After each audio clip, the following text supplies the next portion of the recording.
They ignored you.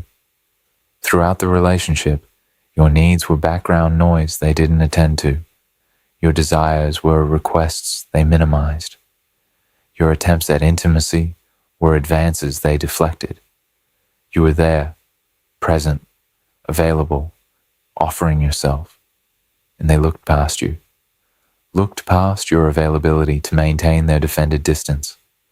Looked past your offering to maintain their emotional unavailability. Looked past you as sexual being to maintain control over intimacy that feeling desire for you would threaten. The ignoring was consistent, was pattern that made you feel invisible, made you question your desirability, made you wonder if something was wrong with you, that they could be in relationship with you while seeming so uninterested in you sexually. You initiated and they had excuses. You tried to create sexual intimacy and they created distance. You offered yourself and they seemed indifferent. The indifference hurt, made you feel unwanted, made you believe they just weren't attracted to you in ways that would create the sexual desire and pursuit you were hoping for. You felt invisible sexually, felt like they were in relationship with you for convenience or comfort or some reason that had nothing to do with actually desiring you. The feeling of being sexually invisible to someone you're in relationship with is devastating, is rejection that's ongoing, is hurt that accumulates with each time they seem uninterested in you as sexual being. You eventually left because relationship without sexual desire felt insufficient. Left because being ignored sexually while offering yourself felt like slow death of your sense of desirability. Left because you deserved partner who wanted you, not partner who seemed indifferent to you sexually while maintaining relationship for other reasons. And then, after you left, after you moved on, after you built life without them, something shifts. Something changes in them that seems impossible, given how indifferent they seemed during relationship. They start lusting after you.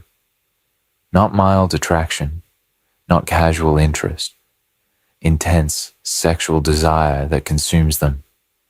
Lust that makes them obsessed with you sexually in ways they never were during relationship. Lust that creates fantasies about you, dreams about you, consuming thoughts about intimate moments they never pursued when those moments were available. They lust after you now, after you're gone, after they can't have you, after it's too late. The timing seems cruel, seems incomprehensible. How can they lust after you when you're gone, but seemed indifferent when you were present? Understanding why avoidants lust after the empath ex they once ignored reveals the psychology of desire in defended systems, why availability kills desire while unavailability creates it, what the lust actually represents, and why they're lusting after you now should confirm your choice to leave, rather than tempt you to return to someone whose desire requires your absence. The psychological mechanism, why availability, killed their desire, while unavailability creates intense lust. Understanding the avoidance relationship with desire helps explain why your presence prevented lust that your absence creates, revealing the defended psychology that makes desire and availability incompatible for them. Desire feels like loss of control. During relationship, wanting you sexually felt dangerous because desire creates vulnerability they couldn't access. During relationship, feeling sexual desire for you felt threatening, felt like loss of control, felt like vulnerability they needed to defend against. Why? Because desire creates need, creates wanting something you don't control, creates dependence on another person for satisfaction of the wanting.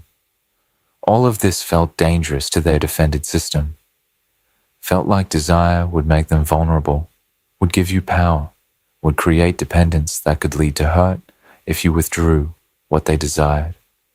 The fear of vulnerability through desire made them suppress the desire, made them defend against feeling want for you, made them create indifference as protection against the vulnerability that desire would create. The suppression was protective, protected them from feeling want that would make them vulnerable, protected them from depending on you for sexual satisfaction, protected them from the loss of control that desire creates when you want something you can't control, whether you get. But now you're gone. You're unavailable, and unavailability changes everything. Changes desire from threatening to safe, because desiring someone who's unavailable doesn't create vulnerability, doesn't create dependence, because there's nothing to depend on. You're not there. Doesn't create loss of control, because there's no relationship where desire would require them to be vulnerable, or to ask for what they want, or to risk rejection. Desiring you when you're gone is safe, is fantasy that requires nothing, is want that doesn't create vulnerability, because want can't be acted on. Your unavailability makes desiring you safe for first time, makes lust accessible, because lust doesn't create the relationship vulnerability that feeling desire during relationship created. Your availability made you safe in wrong way. Presence meant you weren't exciting conquest, eliminating the chase that avoidant psychology requires for arousal. During relationship, you were available. You were there. You initiated intimacy. You made clear you wanted them sexually. Your availability meant no chase required, no pursuit necessary, no conquest to achieve. You were offering yourself. The offering eliminated the dynamic the avoidance psychology often requires for sexual arousal. Requires chase, requires pursuit, requires the excitement of wondering if they can have you, the thrill of trying to get you, the satisfaction of conquest when they succeed. Your availability eliminated all of this. You were already gotten, already offering yourself, already available without them having to chase or pursue or conquer. The availability made you sexually unexciting to their defended system, made desire feel unnecessary because you were already accessible without desire motivating pursuit. But your absence restores the chase, restores the pursuit, restores the conquest dynamic. Now you're not available, not offering yourself, not accessible without effort. Now having you would require chase, would require pursuit, would require conquering the distance you've created by leaving. The restored chase creates excitement their system requires, creates the dynamic where wanting you serves purpose, motivates pursuit, creates arousal through the challenge of getting what's no longer easily accessible. Your unavailability makes you exciting conquest again, makes desiring you serve the chase dynamic their psychology requires for intense sexual arousal. Unavailability triggers their core wound while proving desire is safe, creating perfect storm where they desperately want what they can't control having. Your leaving triggered their core wound. Core wound is powerlessness, is not being able to control outcomes, is losing something without being able to prevent the loss. Your leaving activated this wound intensely.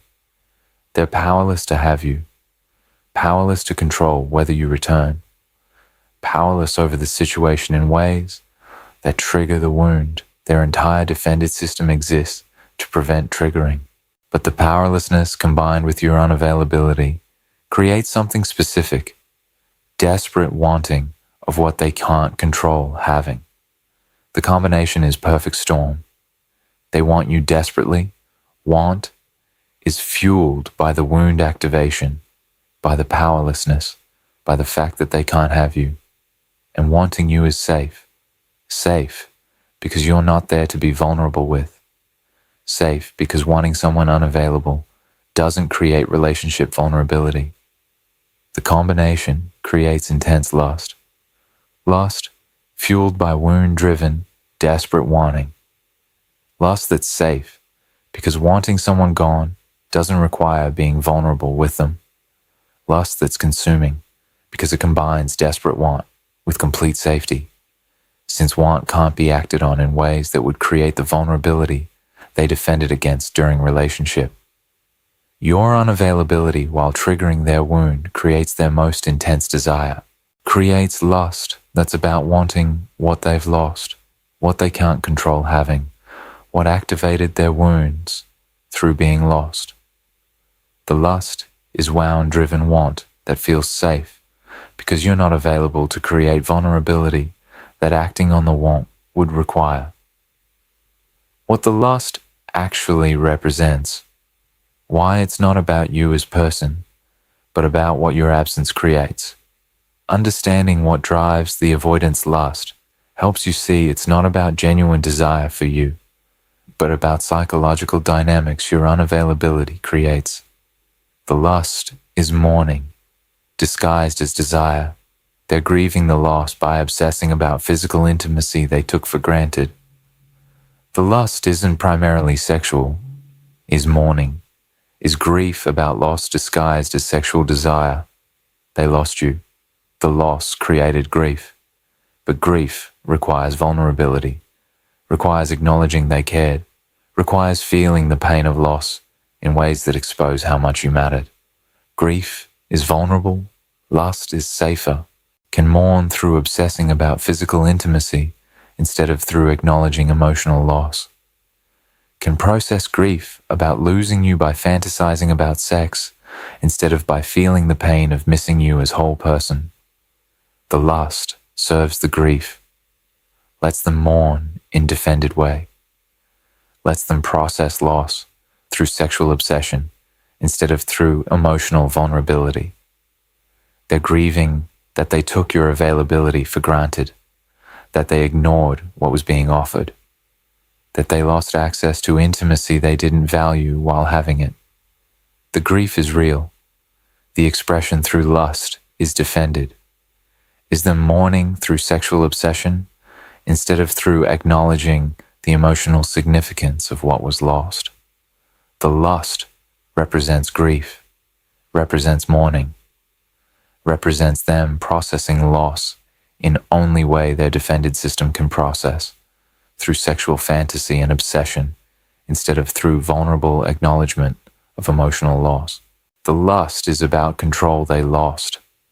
Obsessing about your body is way to maintain mental possession when actual possession is gone. They can't have you, can't control whether you return, can't possess you in reality, but can possess you mentally through sexual fantasy, can maintain sense of control through obsessing about your body, can keep you accessible in imagination when you're inaccessible in reality.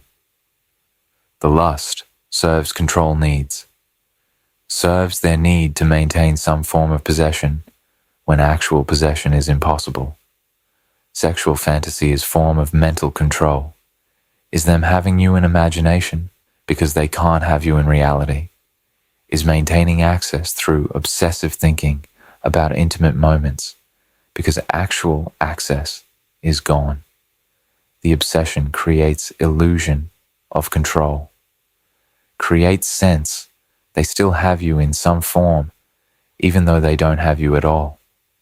The lust represents attempt to control, represents them trying to maintain possession mentally that they lost actually, represents using sexual fantasy as substitute for the relationship control they lost when you left.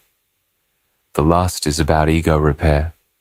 Imagining you wanting them sexually repairs the ego wound your leaving created.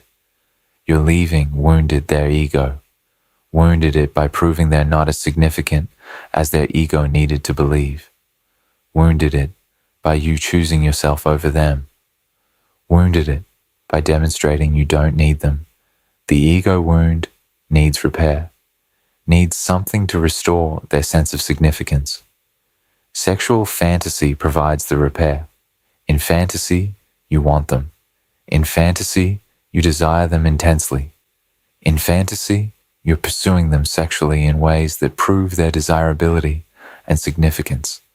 The fantasy repairs the ego, repairs it by imagining you wanting them in ways that contradict the reality of you leaving, repairs it by creating mental scenario where they're desired intensely instead of facing reality where they were rejected. The loss serves ego repair, lets them imagine scenario where they're wanted, desired, significant sexually, even though reality is they were left because they weren't providing what relationship required. The lust represents ego protection, represents them using sexual fantasy to repair wound your leaving created, represents imagining you wanting them to avoid facing that you left because they weren't capable of meeting your needs. The uncomfortable mirror. Turn, if knowing they lost. After you create satisfaction, examine what you're actually seeking, but examine why knowing they lost after you matters, why their sexual obsession creates satisfaction, why their desire after your absence feels validating. Because if you've genuinely moved on, if you're genuinely building life without them, if you're genuinely choosing yourself, they're lusting after you should be irrelevant. You shouldn't care that they're sexually obsessed with you now, shouldn't need their desire to validate your desirability, shouldn't be seeking satisfaction through their wanting what they can't have. The fact that their lust matters reveals you're still seeking something from them, still needing their desire to prove your desirability, still using their sexual obsession as measure of your worth, still oriented toward their experience instead of toward your own building. This orientation means you haven't fully let go, haven't fully healed, haven't fully moved on to recognizing your desirability doesn't depend on their recognition of it. You're desirable. You were desirable during relationship when they ignored you. You're desirable now. They're ignoring, then didn't mean you weren't desirable. Their lusting now doesn't prove you are desirable. Your desirability is constant, is reality that exists independently of their recognition or lack of recognition. Stop needing their lust to validate your desirability. Stop seeking satisfaction through their wanting what they lost. Stop organizing mental energy around their sexual obsession. Build so completely in your life that whether they lust after you or forgot you completely becomes irrelevant because you're too busy being desired by someone capable of acting on desire to care about their defended fantasy-based lust. That's when you're free, not when you know they lust after you, when you don't care whether they lust or not, because your desirability is confirmed by your own knowing and by being with someone who can desire you while having you, instead of only after losing you. Why the lust would disappear. If you returned, how availability would kill the desire again. Understanding what would happen if you returned to someone who's lusting after you helps you resist temptation to mistake their desire for readiness or capacity. Your return would eliminate the unavailability, creating the lust. Presence would make you safe again, killing the excitement unavailability generates. They're lusting after you intensely, while you're gone, while you're unavailable. What would happen if you returned? If you made yourself available again based on their expressed desire? The lust would fade. Would fade because your return would eliminate the condition creating the lust, your unavailability. Your presence would make you available again, would eliminate the chase, would eliminate the conquest dynamic, would make you accessible without effort. All the things that killed their desire during original relationship would return. You'd be there offering yourself. They'd be there feeling threatened by desire that your presence creates. The dynamic would recreate. They'd start suppressing desire again, because desire for available person creates vulnerability. They'd start creating distance again, because your availability would feel threatening rather than exciting. The lust that's intense while you're unavailable would disappear as your availability made you sexually unexciting again. The pattern would repeat, would prove their lust isn't about genuine sustained desire for you.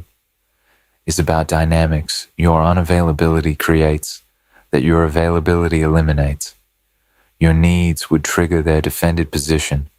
Requiring reciprocal intimacy would recreate the pressure that made desire feel dangerous originally. You'd return. Initially, the lust might persist, might create brief period of sexual intensity, but then your needs would emerge because you're human with needs. Need for emotional intimacy alongside sexual intimacy. Need for reciprocal partnership, where sex enhances connection rather than being disconnected physical act. Need for sustained desire, not just crisis-driven intensity. Your needs would trigger their defenses, would trigger the same way they triggered during original relationship. Your need for emotional intimacy would make sexual intimacy feel threatening, would make them associate sex with emotional vulnerability they can't access. Your need for reciprocity would make them feel pressured. Your need for sustained desire would make them feel trapped.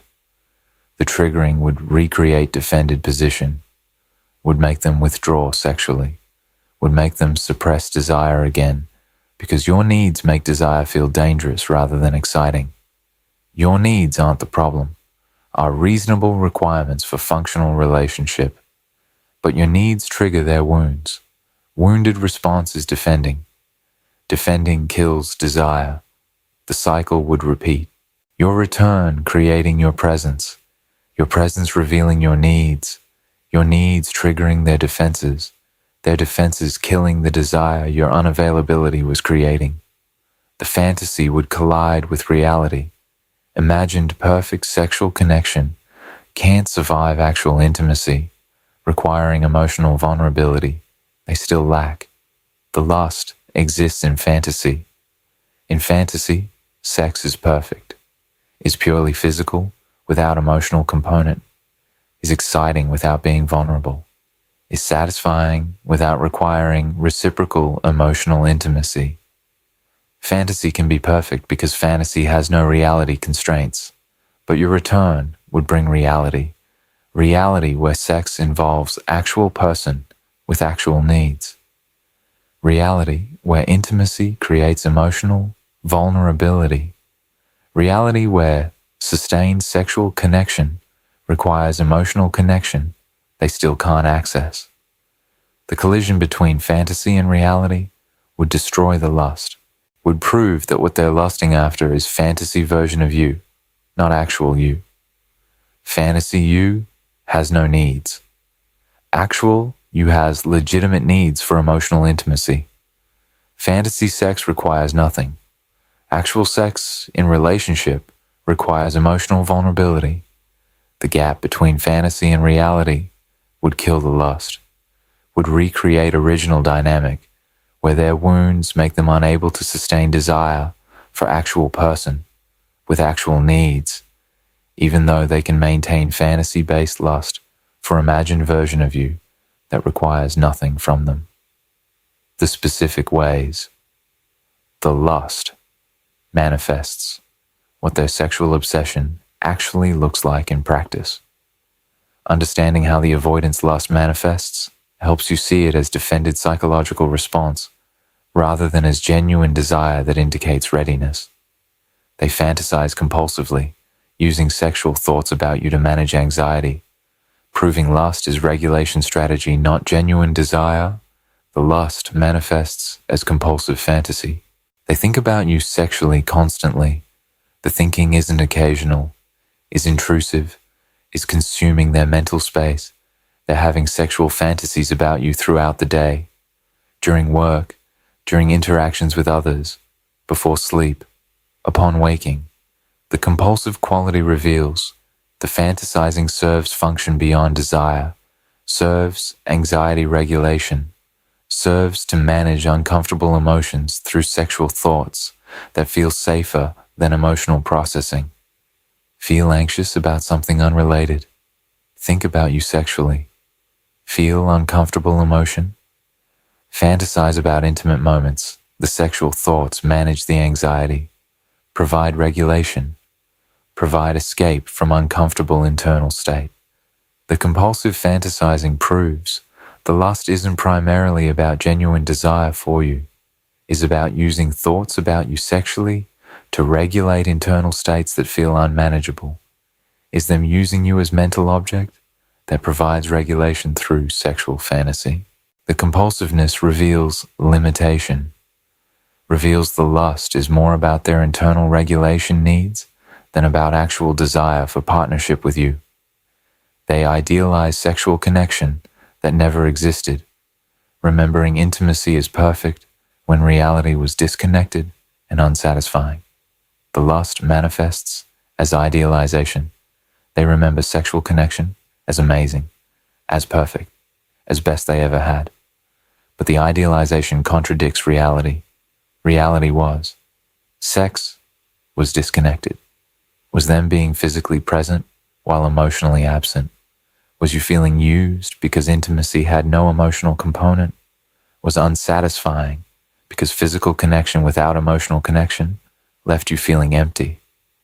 But now they're remembering it as perfect, as incredible, as something they miss desperately.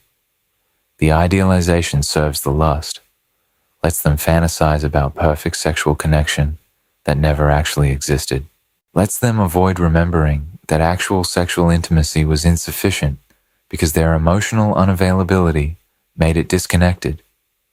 The idealized memory creates the lust, creates intense wanting for something that's actually fantasy. The amazing sexual connection they're remembering wasn't real. Was their defended disconnected version of intimacy that left you unsatisfied? The idealization proves the lust is fantasy-based, is about wanting imagined perfect connection, not about wanting actual you and actual intimacy that was never as perfect as they're now imagining it was. They monitor your life for signs of sexual activity with others, obsessively checking to see if you're with someone. Revealing lust is possessive, not loving. The lust manifests as monitoring. They check your social media obsessively, looking for signs you're with someone, looking for evidence of sexual activity with others. The checking is compulsive, is driven by need to know if you're sexually available or if someone else has access they lost. The monitoring reveals the lust is possessive, is about not wanting anyone else to have you, even though they're not trying to have you themselves, is territorial response that wants you to remain sexually unavailable to everyone including themselves. The possessiveness proves the lust isn't loving. Loving desire would want your happiness, including sexual fulfillment, with someone capable of meeting your needs. Possessive lust wants you to remain sexually unavailable so they can maintain fantasy-based possession without having to actually show up for relationship. The monitoring proves the lust is selfish, is about their feelings of ownership, not about genuine care for your well-being or desire for actual partnership with you. Why the lust proves you should stay gone, using their sexual obsession as confirmation of your choice. The avoidance intense lust after ignoring you during relationship should confirm your decision to leave rather than tempt you to return. The lust proves desire requires your absence. Someone who can only want you when they can have you is incapable of functional sexual relationship. They ignored you during relationship. They lust after you after relationship. The pattern proves their desire requires your absence, requires you being unavailable, requires not being able to have you. This requirement makes functional sexual relationship impossible, makes sustained sexual intimacy impossible, because relationship requires presence, requires availability, requires actually having each other, and having you is what kills their desire. The pattern proves fundamental incompatibility. You need partner who desires you while having you. They can only desire you while not having you. These needs are incompatible, can't both be met. Either you're available and they don't desire you, or you're unavailable and they desire you but can't have you. Neither scenario creates functional relationship. The lust proves the incompatibility, proves they can't be sexual partner you need. Use the lust as confirmation, as proof that leaving was right choice, as evidence that someone whose desire requires your absence is someone you were right to leave, because that person can't provide the sustained sexual intimacy that relationship requires. The lust is fantasy-based, proves they prefer imagined version of you to actual you with actual needs. The lust is intense, but the lust is directed at fantasy, at imagined version of you that has no needs, requires no emotional intimacy, makes no demands. They're lusting after fantasy you, not actual you. The distinction proves they prefer fantasy to reality, prefer imagined connection that requires nothing to actual connection that requires reciprocity, prefer mental possession that costs nothing to actual relationship that requires vulnerability. The preference proves they're not ready for actual relationship, proves they'd rather maintain defended fantasy than do work required for actual intimate partnership. Use this as confirmation, as proof that someone who prefers fantasy version of you to actual you is someone who can't provide actual partnership, someone who's more comfortable with imagination than with reality, someone who'd rather obsess mentally than show up actually. The fantasy-based lust proves they're not partner you need, not person capable of actual intimate relationship. Use the proof to confirm leaving was right, to recognize you deserve someone who wants actual you with actual needs, not someone who only wants fantasy version that requires nothing. The timing reveals their limitation. Desire arriving after loss proves they needed loss to access feeling, showing wounds, prevent real-time intimacy. The timing is revealing. They didn't desire you during relationship. They desire you after relationship. The timing proves they needed the loss, needed you to be gone, needed the wound activation and the safety through unavailability to access desire. This need reveals fundamental limitation, reveals wounds prevent real-time desire, prevent desiring someone while having them,